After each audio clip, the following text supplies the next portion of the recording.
Estamos en vivo. ¿Cómo están? Buenas tardes, queridos amigos participantes de Radio Tetelestai. En esta ocasión, siendo acá de día, tarde acá en Chile y allá en España de noche, tenemos a un especial invitado, a Fernando Conde Torrents, autor del libro Año 303, Inventan el Cristianismo. ¿Cómo estás, querido Fernando? Muy bien, Carla, muy bien. Muchas gracias. Gracias por la invitación a ti y a Radio Telestai. Y bueno, pues dispuesto a hablar de lo que más me gusta, de lo último que investigué sobre el cristianismo y sus orígenes. Bueno, primero Maravilloso. me presento. Mi nombre es Fernando Conde Torrents, como tú has dicho. Soy ingeniero industrial, ya jubilado, tengo muchos años, y nací en el 45. Y cuando tenía 40 años, pues me entraron ganas de averiguar realmente cómo eran mis ideas, si eran acertadas o no. Pero antes de entrar en el tema, yo quisiera hacer dos advertencias. Una, para los que esta charla no es adecuada, ¿eh? Y otra, para los que es. Para los que no es adecuada. ¿Para quiénes no es adecuada esta charla? Pues para todo el que se sienta incómodo.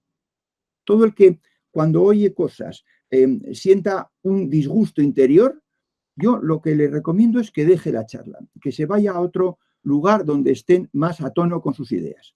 Porque de ideas religiosas no hay que discutir, no hay que debatir. Cada cual tiene las suyas y eso es santo y bueno. De forma que esto no es una propagación, no es un proselitismo. Yo odio el proselitismo. Cada cual que siga con sus ideas. Por tanto, esto es para que nadie se obligue a estar hasta el final si algo le desagrada. Y por el contrario, para la gente que no le desagrada, para la gente que está buscando nuevos horizontes a sus ideas, pues a esos lo que van a oír quizás les va a sonar muy fuerte y les puede incluso llegar a inquietar o desmoralizar. Bueno, pues que no se desmoralicen. No pasa nada por haber estado creyendo en esto o en lo otro con más o menos acierto. Lo que importa no es lo que creemos, lo que importa es lo que somos por dentro y cómo actuamos, qué esparcimos alrededor y qué van a recordar nuestros cercanos cuando nos vayamos. Eso es lo importante y eso es lo que da el grado de felicidad y el grado de, digamos, mérito y premio que tenemos aquí y después.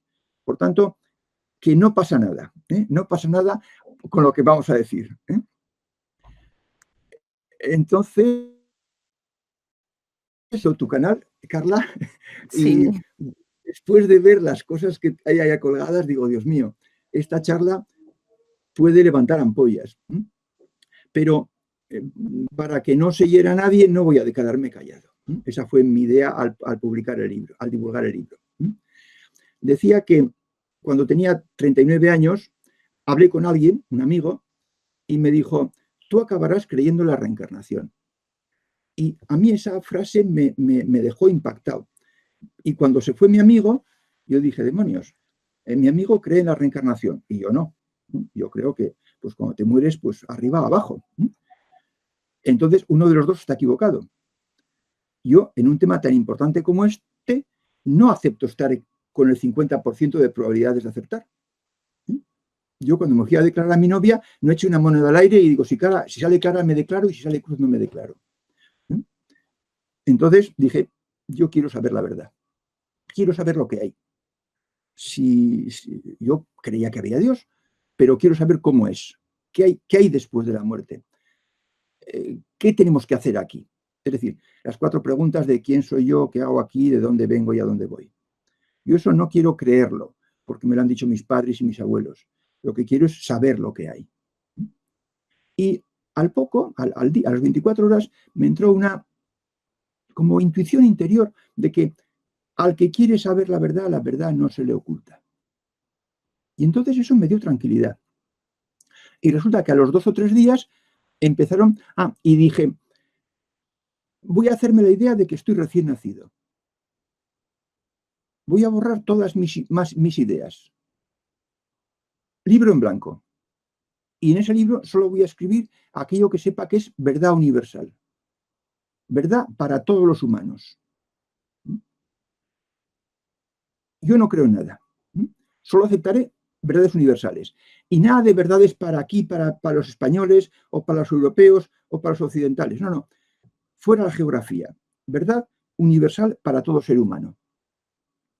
Y sorprendentemente fueron llegando verdades universales. Y llegaron tantas que tuve que comprarme un diario para poder escribir todas las que llegaban. Y así pasaron varios meses. Y entonces dije, bueno, yo no puedo ser el primero que he tenido este proceso. Voy a ver quién más lo ha tenido, porque el que lo haya tenido ha tenido que dejarlo escrito.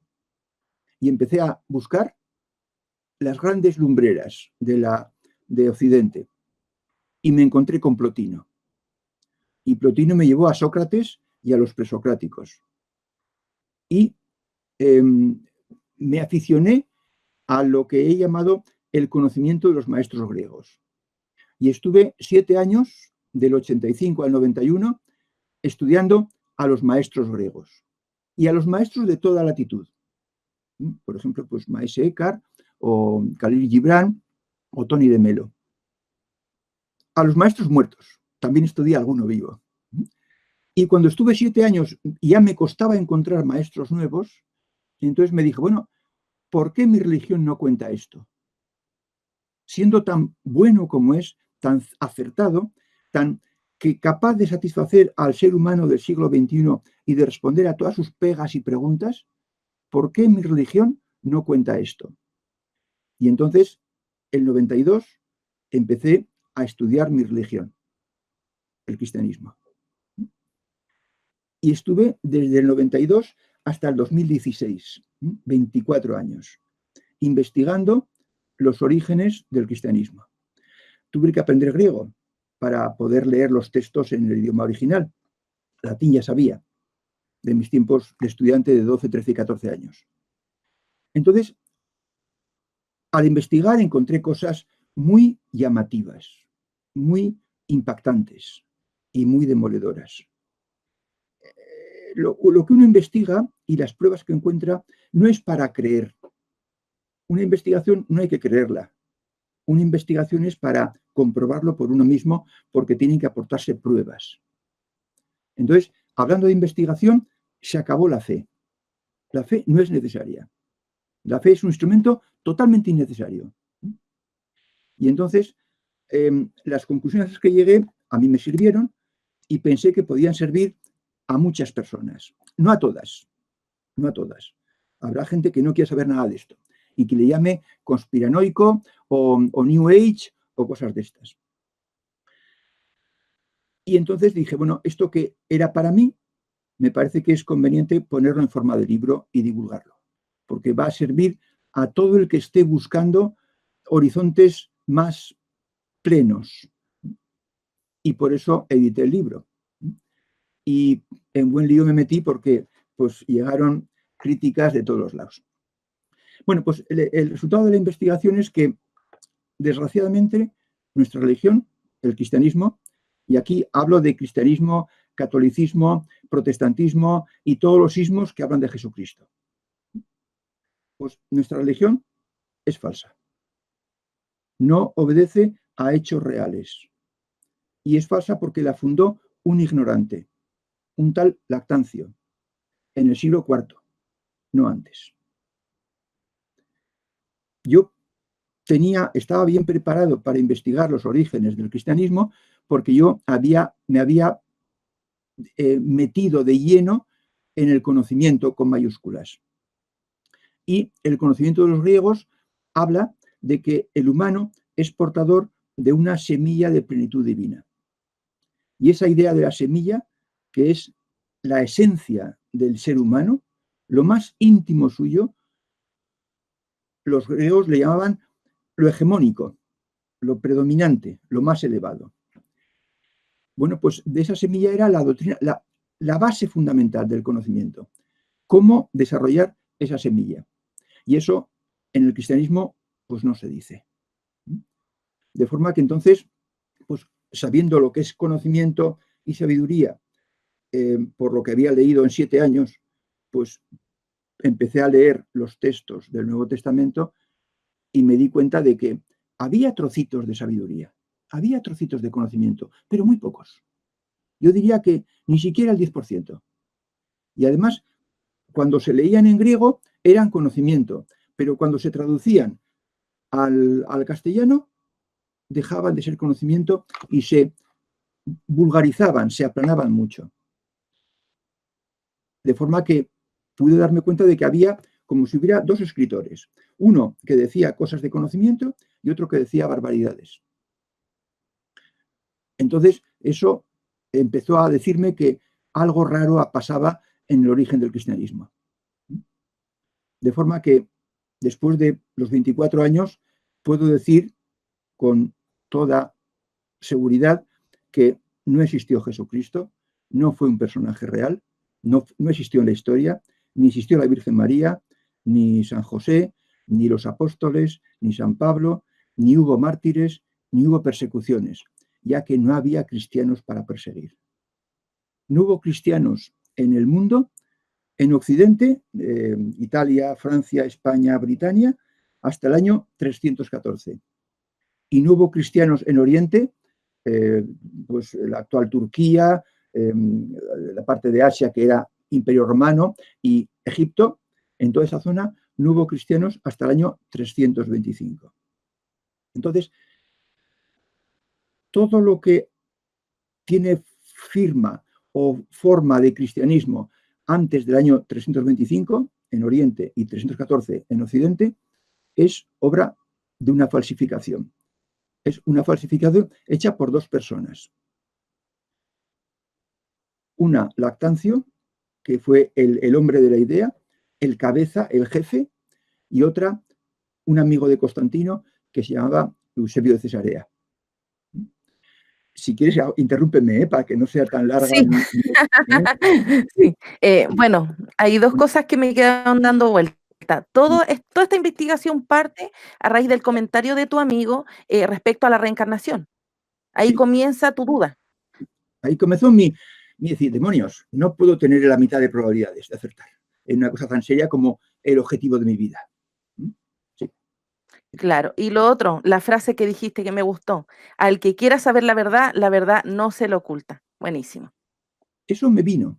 Eso, o sea, yo me di cuenta, yo tenía un pariente que tenía una tienda, un ultramarinos, antiguo, de tiempos de mis abuelos, y tenía en el techo, tenía ganchos y tenía colgados chorizos. Y pues yo pensaba, los tiene colgados, entra uno, coge un chorizo y se lo lleva, siendo crío, ¿no? Siendo muy, muy joven. Bueno, pues me pasaba algo parecido, que yo pasaba por un sitio donde había ideas y sin darme cuenta hacía así y agarraba una idea. Esa idea no era mía. O sea, yo nunca había hecho nada por tener esa idea. Y sin embargo me quedaba con la idea en la mano. Bueno, pues así eran las cosas, así me venían las verdades universales. O sea, yo solamente quería saberlas, pero no tenía ni idea de dónde salían. Y como se repitieron tanto, dije, bueno, pues esto no es que me vengan de no sé dónde colgadas, esto es que algo interno mío las pone en marcha. Y eso es una de las capacidades, Carla, lo supe después, es una de las capacidades de la semilla. Aunque de eso hoy no vamos a hablar, porque sería demasiado abarcar. Claro, en el próximo programa vamos a tratar en especial ese tema, ¿cierto? Sí, cuando quieras. Bueno, entonces, claro, no se puede decir, no ha existido nada, todo ha sido falso. Hay que aportar las pruebas de que efectivamente es así, ¿no? Pero hay indicios. Por ejemplo, en el año 315 se convirtió gente en España, Britania y Francia. Se convirtió gente al cristianismo.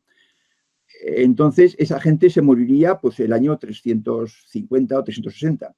Y a partir de esa época ya hay tumbas cristianas en Occidente. El 325 empezó a convertirse gente en Oriente. Y la gente que se convirtió el 325, pues se moriría el 350 o el 360. y a partir de esa fecha ya hay tumbas de cristianos inequívocamente en toda esa zona del Imperio Romano. Y efectivamente, no hay restos arqueológicos abundantes más que hasta la segunda mitad del siglo IV, que es cuando la gente que se convierte antes se empieza a morir. Pero en el siglo I, Las en el siglo... osamentas, ¿te refieres a osamentas?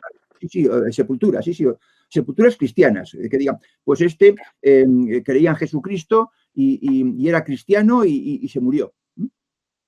Entonces, eso es un indicio, ¿eh? Y yo fui encontrando muchos indicios, pero eran indicios, no eran pruebas documentales serias. Y yo, para ponerme a investigar qué pasó con los evangelios, pues lo que hice fue decir, bueno, yo no voy a estudiar los evangelios, que son los libros muy largos y muy complicados. Yo voy a estudiar cosas cortitas, o sea, cartas, escritos cortitos, porque me parece que una carta que está en un folio es más fácil de analizar que un evangelio que tiene 36 páginas. De forma que empecé por las cosas más cortas. Y también me dije, bueno, a ver, yo voy a estudiar el Nuevo Testamento, porque es el escrito fundacional de nuestra religión. Pero me voy a dejar del Antiguo Testamento porque ese es un libro escrito por judíos y para judíos. Y además escrito, pues algo así como, pues no sé si 200 o 300 o 400 años antes de que supuestamente el cristianismo empezara a funcionar. O sea que yo me limito a estudiar el origen del cristianismo, no del judaísmo. El judaísmo es otra historia. Aquí tengo una pregunta, si ¿Sí? te puedo interrumpir. Claro. Bueno, de Efraín, ya que tú me cuentas, nos estás contando a todos lo de Lactancio, de Eusebio de Cesarea y Constantino. Luego de todo esto, ¿hay algún documento extrabíblico que haga referencia a Pablo, a los apóstoles, a algo histórico? No hay nada. Bueno, no. Vamos a ver, es que esta gente, Eusebio y Lactancio, no podían solo inventar y falsificar y crear el Nuevo Testamento y situar a Jesucristo vamos a decir, en el año cero, sino que tenían ¿qué había pasado desde el año cero o desde el año 30 hasta el año 300? ¿No habían dejado ninguna huella todos los cristianos? Tenían que dejar huella. Y entonces lo que hicieron fue crear un montón de escritos de supuestos cristianos que llegasen desde el año 30 hasta el año 300. Y entonces empezaron pues, a inventarse pues, a Arnovio, a Tertuliano, a Orígenes, a un montón de supuestos, a Hermias, a un montón de supuestos cristianos que vivieron en el siglo I y en el siglo II y en el siglo III, porque tenía que haber dejado huella. Y además a estos cristianos pues también se le opusieron otros que eran paganos y que escribían en contra de ellos. Y además, pues también los cristianos, algunos, pues tuvieron que decir barbaridades y convertirse en herejes. Pues también sacaron a Taciano y a algunos más que supuestamente eran herejes. O sea, que construyeron toda una historia porque estuvieron dos hombres escribiendo durante 20 años, del 303 al 323. Y claro, dos hombres, 20 años, 40 meses, perdón, dos hombres 20 años, 12 meses cada año, son total de 480 meses. 2 por 40 por 12. 480 meses. Y en 480 meses escribieron más o menos 480 libros. O sea, que la labor de falsificación fue inmensa. Un libro por mes. De media. Porque claro, un evangelio cuesta más de un mes, pero es que la carta de Judas o la carta de Pedro I o la carta de Pedro II o la Juan 1, Juan 2, Juan 3, esas se escriben en un día. De forma que tuvieron mucho tiempo, 20 años, dos personas hábiles escritores para escribir pues del orden de 300 o 400 escritos que atribuyeron a falsos autores cristianos. Ahí tiene Efraín un montón de escritos que no son testamentarios, que hablan unos de otros, porque se apoyan, pero son todos falsificados. Y la prueba de que son falsificados es que no hay ningún escrito de esos que esté datado por métodos absolutos de datación. Ahí hay otra faceta importante. Todos los escritos que se dice que son datados del siglo II o del siglo III es falso. No están datados más que por paleografía, que es la opinión de un señor afín. Y un señor afín dice lo que le digan que diga, porque para eso le pagan. Entonces, no hay ningún escrito que pueda hablar de Pablo o de cristianos antes de Nicea. Que realmente sea antes de Nicea. Ahora, que digan que es antes de Nicea, sí, pero lo dice un señor, un paleógrafo, por parecido de letras. Y esa no es forma de datar. Eso no es un método para datar. Bueno. Tengo otra pregunta. Dime. Gloria Parrado pregunta, ¿qué ocurre con Nerón, con la historia que mandó a matar tantos cristianos? Eusebio Cesarea era historiador, era maestro del conocimiento, amigo de Constantino e historiador. Tiene obras de historia y escribió la historia eclesiástica, que era como la nueva historia metiendo cristianismo. Y claro, metieron ahí una historia a cristianos y metió persecuciones de cristianos y le endilgó a Nerón el haber perseguido cristianos. Nerón no persiguió ningún cristiano porque sencillamente no existían. Y hay que ver, cuando hay una noticia de estas, hay que ver quién es el primero que da la noticia y qué credibilidad tiene. Y el primero que dio la noticia, si no me equivoco, de las supuestas persecuciones de Nerón, fue o bien Eusebio de Cesarea en el siglo IV, o bien 4 falsificaciones que hicieron, interpolaciones a Tácito, Suetonio, Plinio el Joven y otro más, Flavio Josefo. O sea, que además de escribir obras falsas a seres inexistentes, cogieron 4 obras reales y las interpolaron y metieron referencias a Jesús, y creo que alguna de ellas era a Nerón también. Pero son falsificaciones.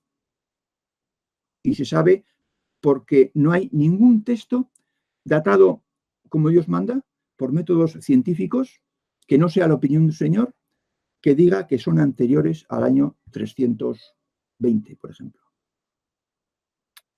Maravilloso, gracias, profe. Acá tengo otra. Hace una referencia a la fecha, ya que hoy estamos en el 2019 después de Cristo. ¿Cuándo nace eso? Sí, bueno. De separar la fecha. Justiniano murió el año 565. Esta es una pregunta que me hacen en muchos hilos del canal. Los años se contaban en tiempos de Constantino como primero de Constantino, segundo de Constantino, tercero de Constantino, cuarto, quinto, etc. Eso originaba algunos problemas porque podía ocurrir que un emperador muriera el 1 de junio. Y entonces, el 1 de junio, ese año, por ejemplo, pues el padre de Constantino murió en mayo del año 306. Entonces, ese año era el X de Constancio Cloro. Pero en mayo se puso su hijo de emperador. Entonces ya pasaba a ser el primero de Constantino. El mismo año era no sé cuántos, el 20º de Constancio Cloro y el primero de Constantino. ¿Se entiende? Entonces, esto era así. Y así fue siguiendo hasta que el año con Justiniano, que murió el año 565, cuando estaba ya cerca de su muerte, ordenó que a partir de su muerte los años se contaran no por el primero del emperador reinante, sino de cuánto tiempo llevaba que nació Cristo. Y le encargó a un monje que se llamaba Dionisio el Exiguo, porque era muy bajito, le encargó que calculase cuántos años hacía que había nacido Jesucristo. Entonces este hombre empezó a calcular, pero por esto que te acabo de decir, pues se equivocó en una fecha que no sabemos si son 4 o 7 años. De forma que no calculó bien toda la sucesión de emperadores en estos 565 años. Y cuando se murió Justiniano, no antes, o sea, con Justiniano fue el último que se contaron los años primero, vigésimo de Justiniano. Cuando se murió Justiniano, ya dijo, estamos en el año 565 después de Cristo. Pues a partir de ahora, 566, 567 después de Cristo. Esto fue con Justiniano. Y lo dice todos los historiadores, está en Wikipedia, Y esto es así. O sea, esto no me lo he inventado yo. Pero cuando hacen este cambio de fecha con la muerte de Justiniano, ¿ellos sabían que todo esto era un invento o ya para esa fecha no tenían idea? No, no, no, no, no. Esto, lo de que era un invento, se ha sabido antes de ayer. O sea, vamos a ver. Sospechas de que era un invento desde los primeros librepensadores del siglo XIX. Tengo un artículo en la web, que yo hablaremos de la web, donde hablo de los que han sospechado, viendo los egipcios, los textos egipcios, los que han sospechado que no era tal, que no había, que no era histórico, que era copia de textos egipcios. Pero eso es una minoría, como yo también soy una minoría. La mayor parte de la gente todavía cree, aún hoy en día, que efectivamente pues, que Jesucristo existió y los apóstoles y los mártires y todas las cosas estas. O sea, la falsificación está muy bien hecha. Eusebio la hizo muy bien. Luego veremos que colocó trampas para que se viera que era falsificación. Pero esas trampas pues, no se han descubierto hasta este libro. Y en él las pongo. Eusebio era un maestro, se daba cuenta de que la religión que iba a fundar Lactancio era mucho menos precisa, exacta, acertada, verídica y de ayudar al ser humano que lo que ya estaba antes, el conocimiento griego. Y entonces puso trampas en los textos que él escribió. Y puso 3 trampas. Yo reconozco que un fruto de investigación tiene su dificultad de explicar, pero vamos a ver si la gente puede entender. Tú eres mi filtro, Carla. Si tú lo entiendes, me quedo. Si tú no lo entiendes, me pego un tiro. Hablando en broma. Quiero decir que No, yo voy entendiendo bien. lo repetiré. Bueno, hay 3 pruebas que están escritas. Yo lo que dije, bueno, si partía de una base para toda esta investigación, dije, no hay 2 personas que escriban igual un libro o una carta.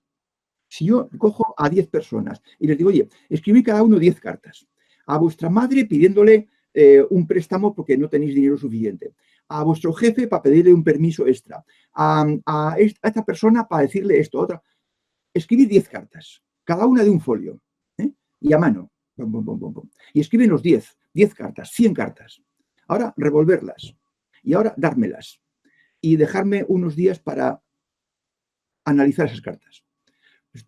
Estoy convencido de que por una serie de... Hay muletillas que se usan y que no te das cuenta de que las usas. Formas de argumentar e ideas fuerza, eso en los evangelios, que son perfectamente localizables y que pertenecen a la mentalidad del autor.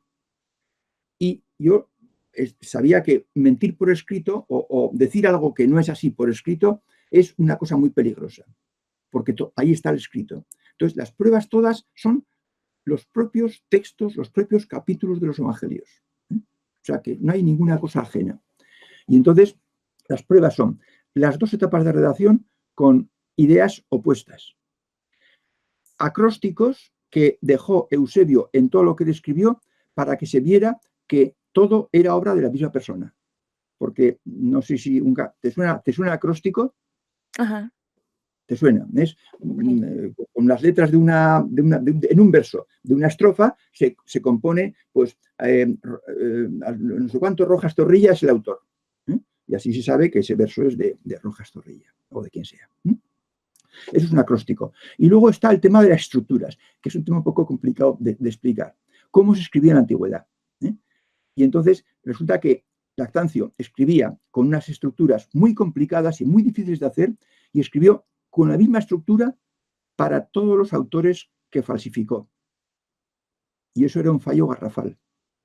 Entonces, entre las 2 etapas de redacción, los acrósticos de Simón, de Eusebio, y las estructuras iguales y difíciles de todos los autores, pues son 3 pruebas demoledoras de que todo proviene de 2 manos nada más.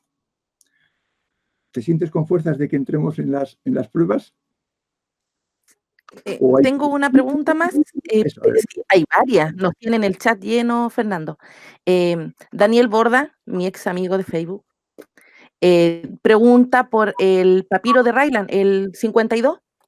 Celina, sí, el P52. Bueno, el P52 está, si no me equivoco, datado por, bueno, no me equivoco, datado por paleografía, creo que en el año 1933 por un tal Roberts. Bueno, yo precisamente hace muy poco he escrito un artículo y lo he puesto en Facebook, porque ya están algunos propietarios de papiros, no diré que arrepintiéndose, pero reconociendo que la forma que han tenido de datar esos papiros, datar entre comillas, no es correcta. El papiro P52, ni ninguno de los Ps anteriores y posteriores, ninguno está datado por métodos absolutos de datación. Y eso, que se diga, bueno, es que no sé si es el P52, es muy pequeñito y no se le puede aplicar carbono 14. Vale, de acuerdo, de acuerdo. Pero porque es un papiro pues más pequeño que esto. Más pequeño que esto. Más pequeño que esto. Entonces, sí, al P52 no se le puede aplicar el carbono 14. Pero en la colección Bodmer y en la colección Chester Beatty hay libros enteros de hojas y hojas y hojas de papiros con unos márgenes magníficos, y hoy en día hace falta, me parece que es la cantidad de papiro que tiene el tamaño de una cabeza de alfiler para hacer una datación por carbono 14. Entonces, de los márgenes se puede coger para datar 100 veces la colección Bodmer, pero no se coge. ¿Por qué? Yo ya sé por qué. Porque en todas las dataciones por carbono 14 que se han hecho y que no se dicen, está el año 310 dentro del intervalo de datación. Y claro, es mucho más cómodo decir que es del siglo II o del siglo III. No, es del siglo IV. Eso sobre el P52. En Facebook, en mi Facebook, tengo un artículo sobre el P52 precisamente.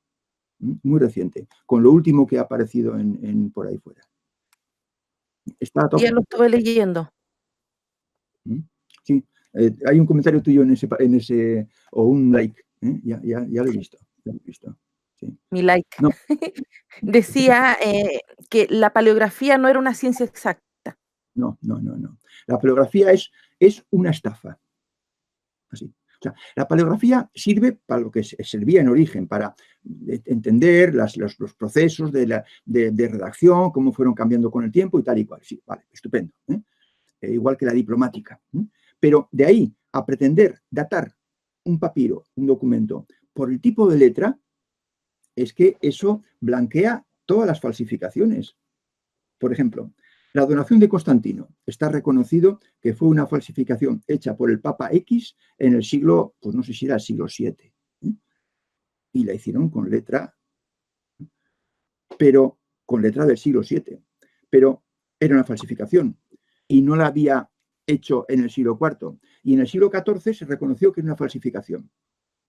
Entonces, el usar la letra para decir que esto es de tal siglo, porque tiene la letra de tal siglo, anula y hace buenas todas las falsificaciones.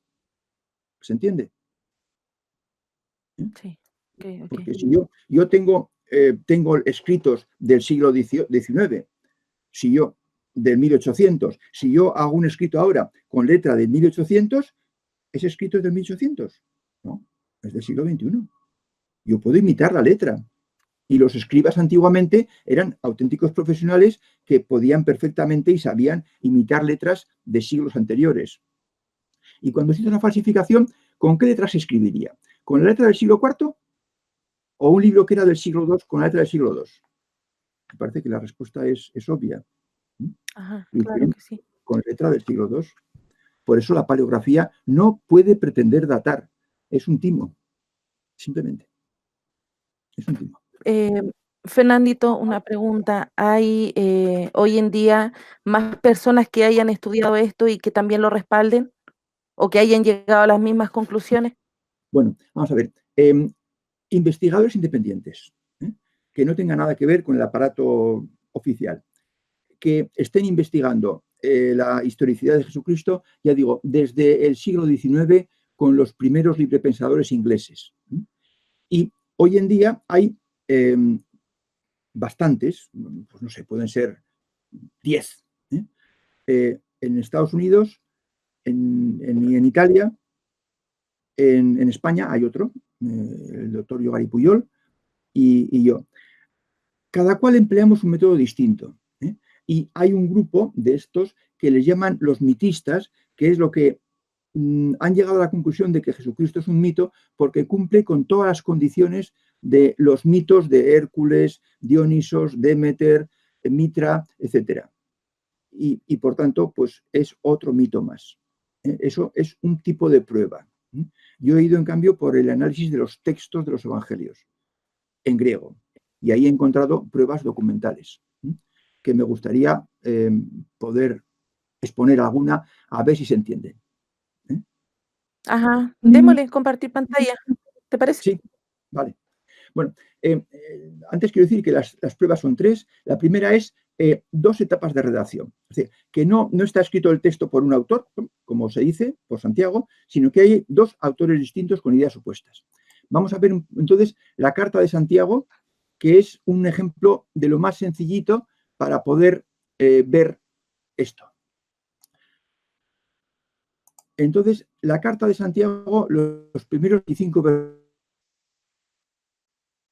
luego ya, no ahora, luego lo coja y lo mira en su Nuevo Testamento, tiene traducido esta forma. A ver si sale.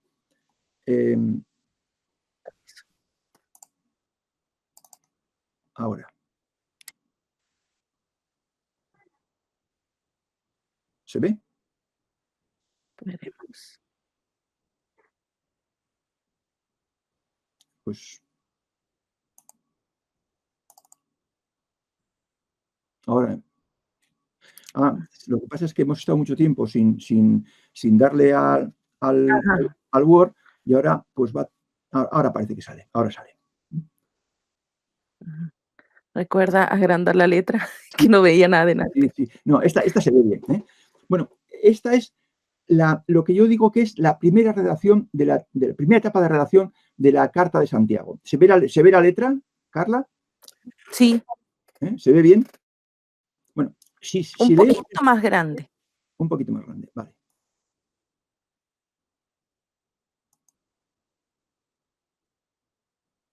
Genial. Ahora, si alguno de vosotros está falto de sabiduría, pídele al que la da, Dios, a todos, generosamente y sin reproches, y la tendrá. Nadie tentado diga que por Dios soy tentado, porque Dios nada malo procura ni tienta a nadie. Todos somos tentados por nuestras propias concupiscencias, halagados y arrastrados. Bueno, vamos a dejarlo aquí, con esto simplemente. Hay más, por supuesto, la carta es más larga, pero vamos a ver esta primera parte que va a tener que recordarla el lector. Vamos a ver cómo fue añadida y se convirtió en otra cosa distinta. Se convirtió en esto. ¿Se lee bien la letra? Ahora sí. Bueno, entonces, repito, el versículo 5. Si alguno de vosotros está falto de sabiduría, pídala al que la da, Dios, a todos, generosamente y sin reproches, y la tendrá. Esto era el primer trocito, la primera frase de la versión original. Pero esta versión fue interpolada, añadida. Y la carta empieza así. Después del saludo del primer versículo, dice: tened amplio gozo, hermanos míos, cuando encaréis tentaciones diversas, sabiendo que la prueba de vuestra fe produce paciencia, y la paciencia consigue una obra completa, para que seáis perfectos y plenos y nada os falte. El interpolador tenía que encajar con esta frase del versículo 5. Si alguno de vosotros está falto de sabiduría. Entonces, para que yo lo que le llamo aterrizaje, que es que él dice, y nada os falte, y así luego sigue, si alguno de vosotros está falto. Sí, falto, encaja y parece que es todo seguido. Luego dice, pídala al que la da, el texto original. Y ahora viene el interpolador y tiene que despegar de este texto y dice, pero pídala con fe, sin dudar. De forma que entonces este texto añadido parece que es continuación perfecto del versículo 5. cuando acaba ya lo que ha hablado, tiene que encajar con el versículo 13 que dice, nadie tentado diga que por Dios soy tentado. Y entonces lo que hace es que cuando va muy dichoso el hombre robado, bla, bla, bla. Y así, tentación, tentado, encaja todo y parece que todo es del mismo autor. En el original, el versículo 14 decía, todos somos tentados por nuestras propias concupiscencias, halagados y arrastrados. De ahí tiene que despegar el interpolador y dice, siempre la concupiscencia tras concebir engendra pecado, consumado el pecado surge la muerte. Es decir, que concupiscencias se repite para que parezca que es todo continuo. Bueno, esta es la forma de interpolar un escrito. Es decir, coincidir unas palabras para que todo parezca que está hecho, estoy queriendo reducirlo, pero no me obedece demasiado. Bueno, pues entonces voy a dejar voy a dejar de compartir. A ver si quiere.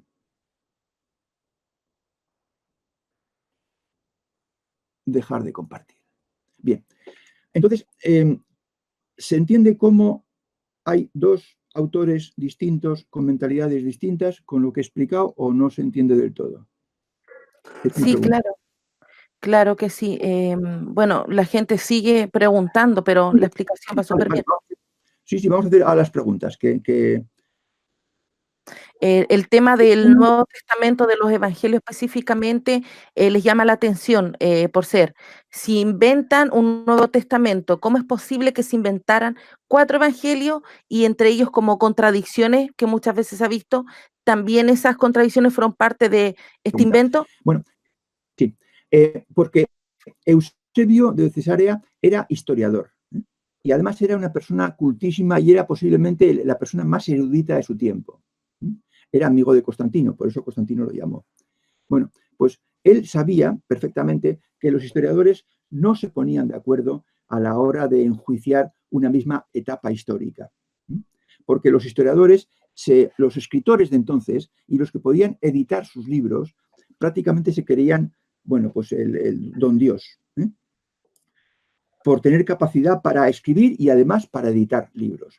Entonces se dejaban llevar de sus filias y sus fobias y ponían mal al que les caía antipático y ponían bien al que les caía simpático. Entonces, él sabía que no coincidían los historiadores. Hacerlos coincidir hubiera sido un error, porque se hubiera visto sospechado que todo venía de la misma mano. Y por eso le dijo a Lactancio que introdujera modificaciones, que no le importara cambiar las cosas, porque de esa forma era como se escribían realmente las historias en aquella época. Y prueba de que lo hizo muy bien es que ha durado 17 siglos la falsificación sin ser descubierta. O sea, que eso no se puede poner, no se puede decir que es, no puede ser, si difieren, tiene que ser de personas distintas. El engaño ha durado 17 siglos. Ok. Natalie Pais pregunta, ¿qué método utiliza el profesor, o sea tú, para hablar del cristianismo real que expone en su libro El método filológico? ¿En qué consiste? Pregunta ella. Ya, bueno, no sé si se refiere al libro o a un método filológico que yo he puesto en la web. Yo empecé estudiando antes de la primera investigación, es decir, en el año, pues al principio, en el año 92, para separar en los evangelios lo que tenía de conocimiento y que era, porque yo veía que había cosas verídicas, ciertas y digamos, verdaderas, de lo que eran barbaridades y tonterías, por ejemplo, los milagros, pues entonces yo saqué unos instrumentos filológicos, como eran las muletillas que empleaba cada autor, lo que he dicho antes, las formas de argumentar, que le llamé modus operandi, las ideas fuerza que inculcaban, los inicios de los capítulos, las longitudes de las frases, las multitudes virtuales, porque los romanos no dejaban que se formaran multitudes, y así no recuerdo todo de memoria, hasta 13 instrumentos filológicos para poder separar lo que escribió el bueno, yo decía, el bueno, el autor veraz y verídico, honrado, y lo que escribió el cuentista. Y entonces, con eso, conseguí llegar a un original de Marcos y a un original de Juan, que se parecen muchísimo a lo que luego, con el método actual de las firmas y las dobles redacciones, he podido demostrar que es así. Es decir, que hay un método filológico que está explicado en la web, en tesis, en el apartado tesis. El primero es método filológico. Y ahí explico y aplico a 2 o 3 escritos las formas que yo, los instrumentos que puse en marcha y el fruto que dieron de poder saber cuál era Marcos original y Juan original. Ese es el método filológico.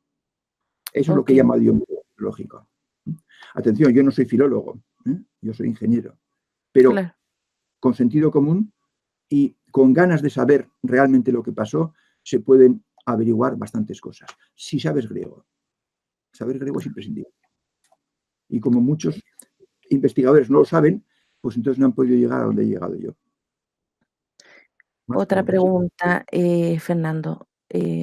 Sobre los manuscritos de Nag Hammadi, también hay preguntas, hay dudas, ya que se supone que esos manuscritos, que son encontrados como en 1945 más o menos, relatan parte del gnosticismo, cristianismo. No. Son de finales del siglo IV y del siglo V. Ah, ya. Esos documentos, curiosamente, los escritos de Qumran y los escritos de Nag Hammadi, esos se datan por carbono 14. Hete aquí, que esos se datan por carbono 14, porque no pasa nada. Pero los escritos neotestamentarios no se data ni uno, repito, ni uno por carbono 14. Los escritos de Nag Hammadi provienen previsiblemente de cuando Teodosio ya impidió que se siguiese otra religión que no fuese la nicena, cristianismo niceno, tampoco arriano, niceno, y entonces pues se tuvieron que esconder todo lo que no era ortodoxo, niceno, se tuvo que esconder de mala manera porque además es que Teodosio dio permiso a los cristianos para que entraran en templos no cristianos y los saqueasen.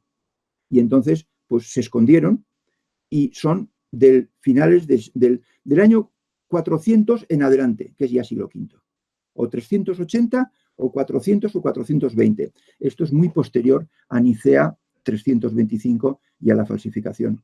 No influyen para nada en lo que yo defiendo en la tesis de la falsificación. Son muy posteriores, 100 años posteriores casi. Como respuesta a esa pregunta.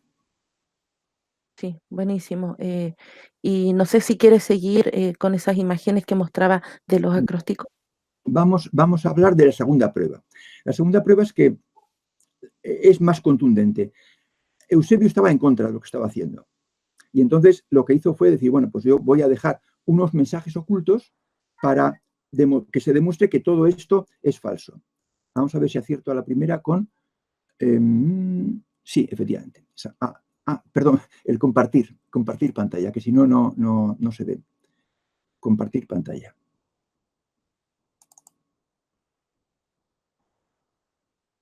Un momento, ahora sale.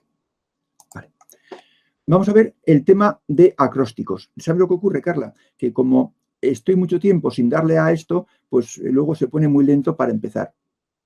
Creo que ya va a salir. No, me dice que no responde. Demonios. Bueno, lo explico y luego ya saldrá la imagen cuando quiera. Un acróstico es un mensaje que se pone escondido. Aquí, sí, aquí está. Un mensaje que se pone escondido en un texto, escribiendo una letra en cada línea. A ver si consigo subirlo para arriba, porque está medio muerto. Aquí está. Bueno, esto es. Por ejemplo, que lea la gente lo negro nada más. El lector que lea lo negro. Tienes unos ojos grandes, ojos que saben decir nuevas que ningunos labios tienen ya que compartir. Adiós, niña de ojos grandes. Bueno, si una chica recibe esto, pues puede sentirse muy halagada, pero si mira las primeras letras del texto, va a darse cuenta de que está diciendo un mensaje que no tiene nada que ver con lo que está escrito. se entiende, ¿no? Lo que es un acróstico. Sí, sí, claro. Esto es un acróstico para ser visto, ¿eh? Y la mayor parte de acrósticos que se hacen son para ser vistos. Aquí pongo un acróstico de Porfirio, que está en latín, como es lógico, porque Porfirio era un escritor latino, creo que era del siglo III. Y está el acróstico Fortissimo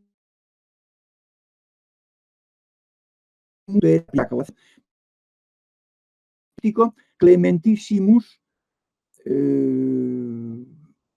no sé, sector. Y también hay otro acróstico en las últimas letras de cada verso. Es decir, que cada autor ponía los acrósticos como le parecía. Este es otro acróstico que también está hecho para ser visto. Pero había otros acrósticos que estaban hechos para que solo los viera la persona con la que se había quedado en cómo tenía que ser el acróstico. Vamos a ir al texto en rojo. Los acrósticos de Eusebio son la palabra Simón. Simón no es nombre propio, Simón es nombre común. Ahora veremos qué significa. Y están ¿Podrías intentar, Fernandito, compartir nuevamente pantalla a ver si ahora resulta? Vale, de acuerdo. Espera. Un momento. Compartir. Ah, sí, es que me olvido de esto. Vale, estoy en compartir ya. Y ahora el 4. ¿Se ve ahora? Ahora sí. Bien. Bueno, pues el que escribe y el destinatario tienen que ponerse de acuerdo en que para cartas de esta longitud el acróstico estará a 8 lugares del extremo. Y 8 lugares son 1, 2, N1, OS 23, MOS 456 y 7S8. Simón está a 8 lugares del extremo. Las 5 letras, si estuvieran en el extremo, estarían a 5 lugares. Cada letra es un lugar. Pero como hay 3 letras, la S y la OS del centro, entonces hay 3 más que están obstaculizando el acróstico. No es un acróstico para ser visto, es un acróstico para no ser visto.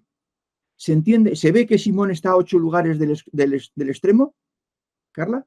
Sí. Bueno, entonces ahora vamos a ver qué significa Simón. Simón no es un nombre de propio. Tendría que ser, la O de Simón tendría que ser omega, no omicron. Tendría que ser omega. La omega es pues una cosa parecida a la W. ¿Qué significa Simón? Simón es un tiempo del verbo simou, que significa reírse a carcajadas. Reírse, vamos, romperse el vientre de risa, burlarse, despreciar, escarnecer. Lo que se dice antes de mofa, befa y escarnio. O sea, es reírse a carcajadas. Y igual que del verbo stefanou viene, que significa coronar, deriva stefanon, que es coronado, del verbo simou, que significa reírse a carcajadas, deriva Simón, que es, pues, me río a carcajadas, burlao, despreciado. Entonces, este es el significado de Simón. Entonces, vamos a darle también a dejar de compartir para que ahora otra vez comparto para el siguiente, para ver el Simón en el Santiago. Y está en el 5. Aquí está. Simón en la traducción, luego lo veremos en el original. Eusebio pone la firma de Simón. Un poquito. Vale, agrando, sí. ¿Ahora? Ahora ¿Mejor? Sí. Bueno, entonces, Simón pone las firmas en la interpolación, en lo que añade como segundo las ideas de Lactancio.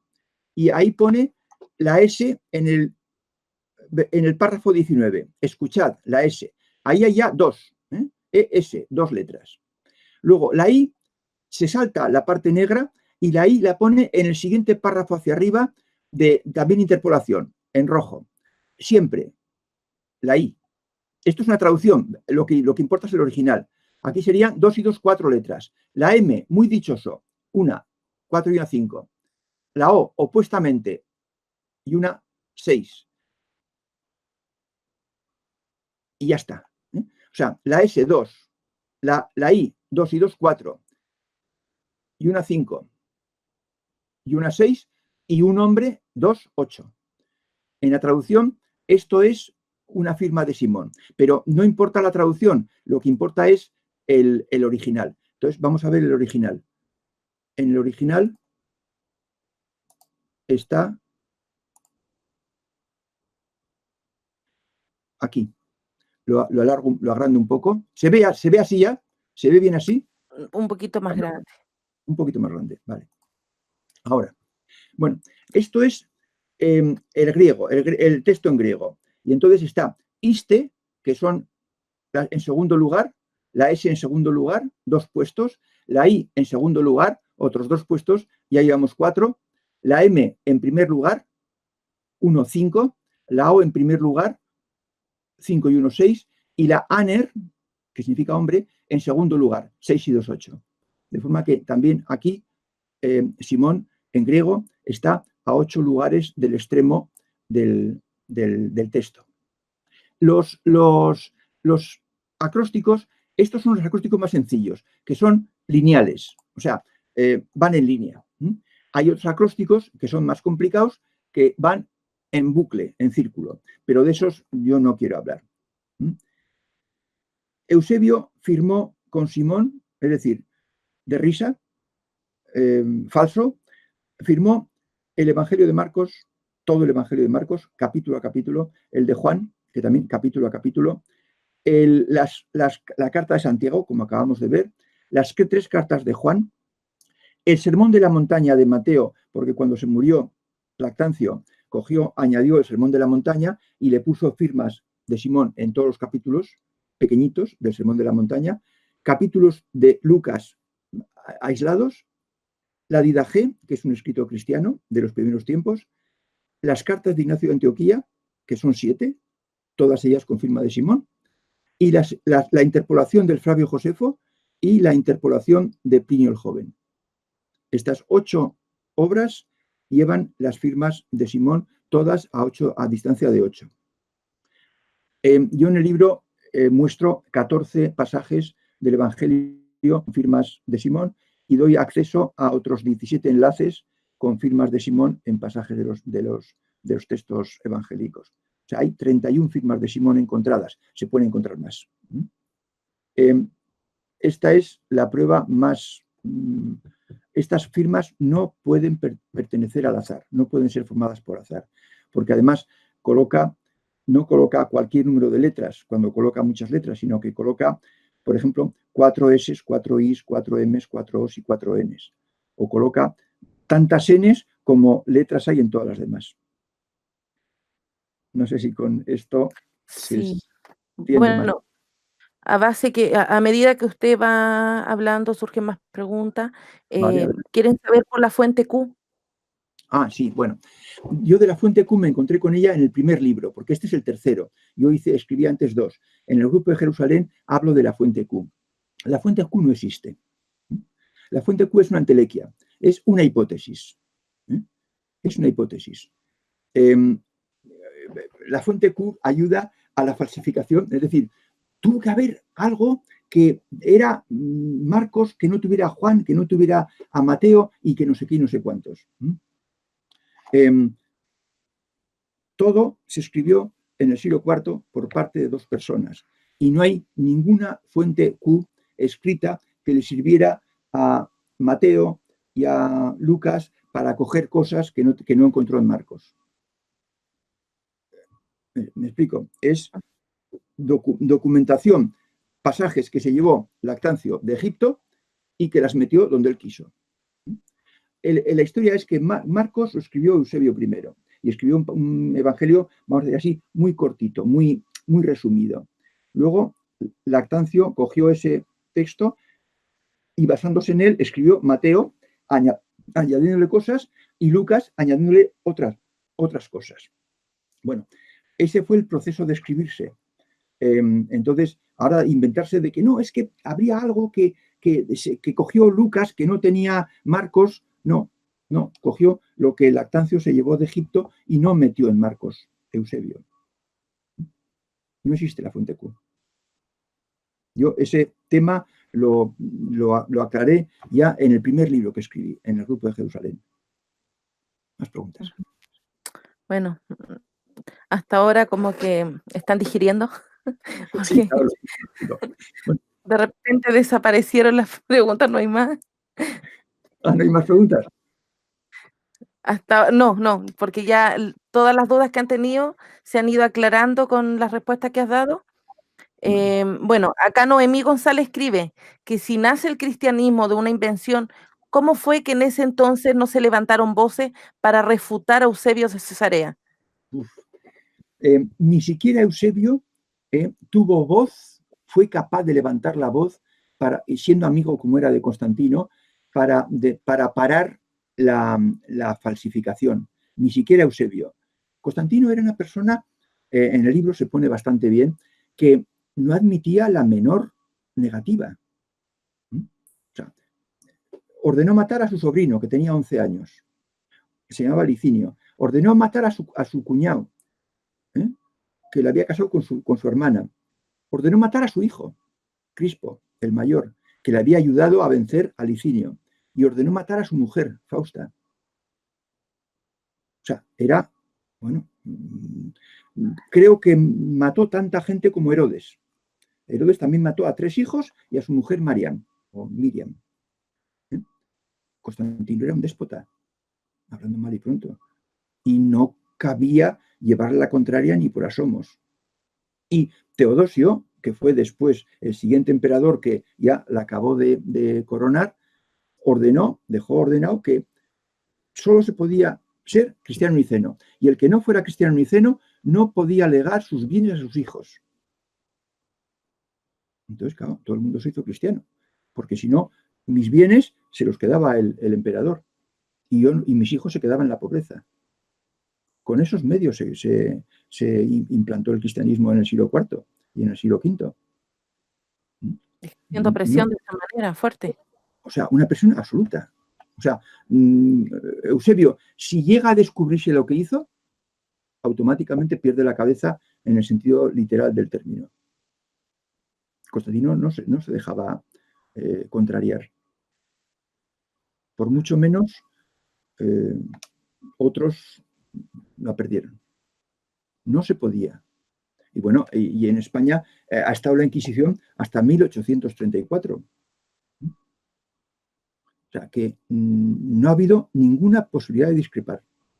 Aparte de que las gentes eran muy incultas, analfabetas, y el poder acceder a la cultura estaba reservado únicamente a los hijos de las personas muy pudientes. Y estas se alineaban siempre con el poder. Así es nuestra historia. No importa que la tercera prueba no la veamos porque es muy complicada y casi dimito de mostrarla. De todas formas, lo que sí conviene decir es que en la web Sofía Originals está... espera, que tengo que compartir. Un momento. En todo esto está en una web que quiero darla, que ¿se ve esto, Carla? Sí, se ve.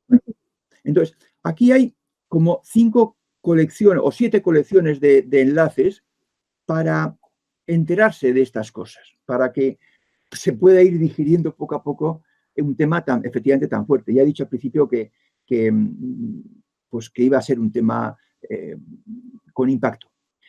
Sobre el año 303, en este enlace que es activo, que se puede entrar, hay que entrar en esta web que está en el último lugar, en el 7, www.sofiaoriginals.com/inclinada charla-con-chile, con mayúscula o con minúscula, es igual. Entrando en charla con Chile, en charla con Chile está justo esto. De forma que entonces, si uno quiere conocer el canal y tener 30 audios sobre el libro, tiene este enlace. Otro acercamiento al libro es entrar en Google con Génesis Cristianismo y da un resumen, un vídeo que he hecho yo, que es este que está aquí. Otra opción, además, después, es entrar en Google con el fraude del cristianismo y da justo lo que hemos explicado. Santiago, explicado despacio y con más detalles de lo que yo he podido decir en esta exposición. Está en este enlace. Y el siguiente paso 4 ya sería, si alguien sigue teniendo interés, pues adquirir el libro. Vale 32 euros más el porte al país que sea, y en ebook, en Amazon, 20 dólares alrededor. Esto sobre el libro. Si alguien tiene interés en entrar un poco a saber qué es el conocimiento de los griegos, tiene un vídeo que lo explica resumidamente en este enlace número 5. Y ya el conocimiento de los griegos explicado en toda extensión en el apartado del camino de la web Sofía Orígenes con este enlace. Y esto último es para conseguir esta pantalla. Bien, pues entonces yo ya termino la exposición. Ujú. Aquí quedó una sola pregunta, ahí al Adelante. aire, no sé si quiere que la lea. Sí, sí. Bueno, preguntan acá, ¿por qué la Iglesia ha recurrido a las cruzadas, inquisiciones, a los tribunales de herejía, etcétera, para demostrar que Jesús es su Mesías y el Nuevo Testamento como palabra de Dios? Bueno, pues por interés económico y de poder. O sea, los textos creados por Latancio y Eusebio pintaban a unos cristianos que se dejaban matar, ¿sí? Y a unos perseguidores romanos que los hacían barbaridades, los torturaban y los martirizaban. Pero cuando eso sobre el papel, sobre el papiro, pero cuando realmente con Teodosio los cristianos cogieron el poder, ellos se cargaron a todos los que no opinaban como ellos y los redujeron a la nada. Y cerraron las escuelas, quemaron los libros, destruyeron las bibliotecas, lo destruyeron todo. Y esa imposición se perpetuó cuando vinieron los bárbaros y cuando llegó la Edad Media. Y se mantuvo con la Inquisición y con la quema de brujas y con todo el poder y con toda la coacción para que nadie dijera ni esta palabra, ni esta boca es mía. Y solo cuando, como sociedad, nos hemos ganado la libertad de expresión, se pueden escribir libros como este y podemos tener una tertulia como la que estamos teniendo. Pero esto hace 100 años no se podía hacer. Los primeros librepensadores que dijeron que Jesucristo, que sí, que sí, sí, que sí, no, ¡pumba!, a la cárcel, en Inglaterra. Sí, sí, sí. Menos Está en mal, la web. Fernando, que no estamos en esos tiempos, no, si no, no estaríamos hablando tú y yo. Y cuando Dios manda, cuando Dios mandaba, nací bien nacido, nacimos bien nacidos. No se ha podido. Pero aún hoy en día se ponen innumerables trabas a que esto se exponga y se divulgue. Y tenemos que hacerlo eso en pequeña escala. En pequeña escala. Claro, y entonces, como el Nuevo Testamento siempre estuvo en manos de la Iglesia, Sí, siempre, todos siempre. los siglos que ha estado en manos de ella, ¿qué hacen ellos con el Nuevo Testamento? Toda la cultura, toda la cultura. No tiene que hacer nada. Está tan bien hecho, está tan bien hecha la falsificación que hizo Eusebio, poniendo distintas opiniones en cada evangelio. Está tan bien hecha, Carla, que ha durado 1700 años. Y la consecuencia de eso, que es lo que me gustaría hablar en otra ocasión, es que somos unos analfabetos en temas de ideología. Estamos completamente desnudos, somos bebés de pecho. Seremos crecidos, estaremos con pelo blanco, pero somos, la mayoría, bebés de pecho en ideología, en doctrina y en conocimiento y en sabiduría. Somos, ya digo, un desastre en ideología, un desastre. Entonces, Ujú. la Iglesia no tiene que hacer nada, simplemente defender la falsificación. Nada más. Con eso le Ah, basta. Y fíjate lo que han conseguido. A base de engañar, claro, engañar con miedo. Si te mueres, da los bienes a la Iglesia, porque así Dios te perdonará. Y entonces, pues, daban los bienes a la Iglesia y con donaciones, pues, han hecho un imperio. Fernando, ¿has oído de que en el Talmud hay supuestas citas a Jesús, haciendo referencia a Jesús? Sí, mira, precisamente, aquí está. Creo que está aquí. Ay, no, no es este. No es este. Pero aquí está. Sí. Mira, Ajá, el Talmud. Ujú. Me lo compré hace muy poco. Cuentos chinos, interpretaciones. El Talmud no concreta ni nombres ni doctrinas. Habla de los que, a ver, no me acuerdo exactamente, pero los que planean teorías paralelas, por decir, no lo dicen así, pero de este estilo, ¿no? Los que planean teorías alternativas, los que no siguen la senda ortodoxa, esto. Y entonces ya hay cristianos fervorosos y estudiosos que se encargan de decir, este es Pablo, seguro que este es Pablo. Yo había oído hablar de Yeshua ben Pantera, Jesús hijo de Pantera. Pues aquí aparece, nada, Jesús hijo de Pantera es Jesús hijo de José, hombre, sin la menor duda. ¿Me explico? Sí. O sea, son todos suposiciones, supuestos paralelismos y adjudicaciones de descripciones genéricas a los cristianos y a Pablo. También tengo en la web, en Cristianismo Contemporáneo, hice un artículo de este libro hace poco. Y también está en la web, en Facebook, quiero decir. Tienen tantos medios que pueden dedicar gente a investigar y a falsificar y a apañar cualquier cosa. El Talmud no puede hablar de Jesucristo porque lo que pudo escribirse de Jesucristo fue después del siglo IV. Y por otra parte, es imposible, y el libro no lo hace, por supuesto, la menor datación de los textos del Talmud. Es imposible. Y por supuesto, se metieron cosas referidas al siglo I en el siglo V y VI. Entonces, no tiene ningún valor probatorio los datos del Talmud. Absolutamente ninguno. Yo tenía ganas, y cuando un amigo de Facebook me dijo, oye, que en el Talmud no sé qué, dije, me caché la porra, me voy a comprar un libro del Talmud.